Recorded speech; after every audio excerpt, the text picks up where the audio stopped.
Everyone, welcome back to the channel. आज हम अपनी पाठशाला में श्री गुरु गोबिंद सिंह साहिब जी के प्रकाश पुरब पर उनके बारे में कुछ जानेंगे। गुरु गोबिंद सिंह साहिब जी जैसी महान अद्वितीय शख्सियत इस पूरे विश्व में कहीं भी नहीं मिलेगी। वह अपने आप में ही विलक्षण, अनुपम और अगम्य है। इसलिए भाई गुरदास जी ने भी कहा है, वह प्रगट्यो मर्द अगंबरा वड़याम अकेला, वाह वाह गोबिंद सिंह आपे गुर चेला। एक और प्रभु परमात्मा के चरणों में जुड़े साधनारत तपस्वी साधक, दूसरी ओर युद्ध भूमि में अनोखे शूरवीर तेजस्वी योद्धा। एक तरफ तलवार के धनी, दूसरी ओर इन्हीं हाथों में कलम रचनाकर और प्रभु स्तुति में रचे काव्य करता। विचित्र है गुरु जी का व्यक्तित्व। इनका जन्म 1666 को बिहार के पटना शहर में हुआ। पिता गुरु तेग बहादुर जी और माता गुजरी जी थे इनके। बालक गोबिंद बाल काल से ही वीरता के खेल खेलते। छोटे छोटे तीर कमान तलवारें बना बच्चों को दो भागों में खड़ा कर युद्ध करने के लिए प्रेरित करते। बच्चों को साहसी बनाते, गुलामी की भावना हटाते।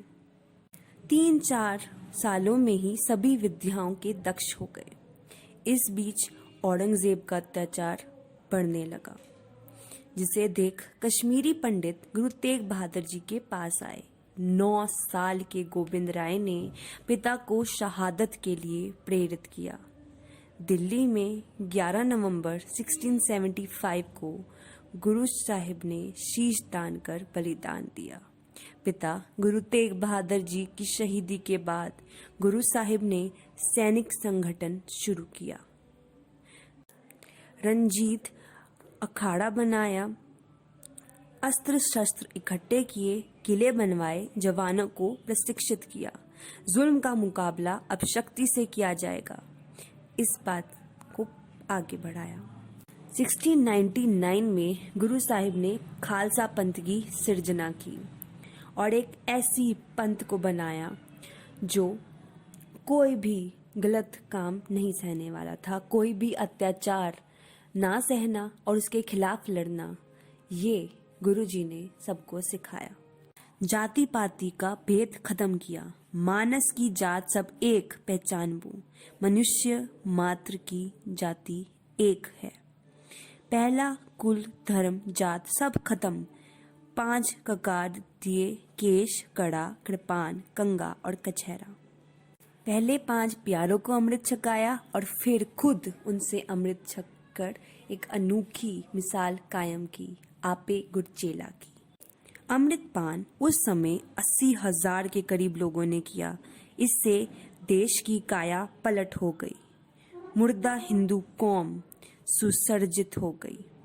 मुगलों से लोहा लेने को तैयार हो गई। गुलामी का लबादा उतारने को तत्पर हुई। गुरुजी ने संत सिपाही सेना तैयार की। कई सारे युद्ध किए और युद्ध में विजेता भी हुए।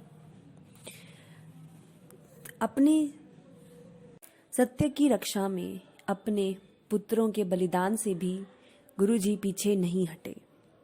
अपने 4 साहिबजादों को कुर्बान कर दिया और कहा, इन पुत्रन के शीश पर वार दिए सुत 4 मुहे तो क्या हुआ, जीवित कई हजार।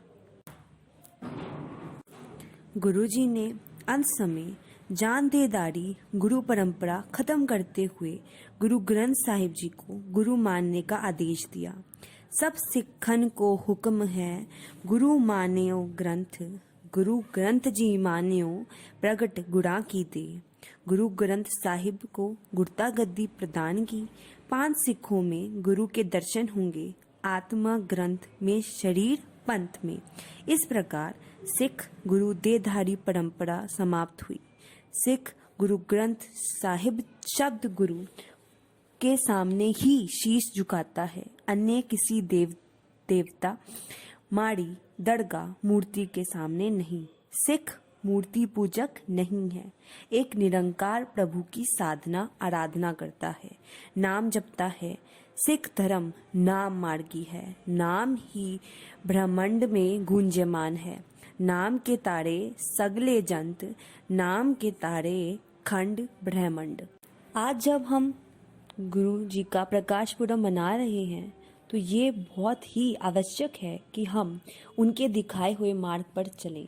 जो गलत कुरीतियों में हम पड़ गए हैं, जो दिखावे की जिंदगी में हम जी रहे हैं, उससे दूर हटें और जो जीवन का रियल मूल्य है उसे पहचाने। जब लग खालसा रहे नियारा, तब लग तेज देव मैं सारा। जब इह गए विपणन की रीत, मैं न करो इनकी प्रतीत। इतिहास गवाह है कि गुरु गोबिंद सिंह जी महाराज की कृपा सदके से ही देश को आज़ादी की खुशियाँ प्राप्त हुई हैं।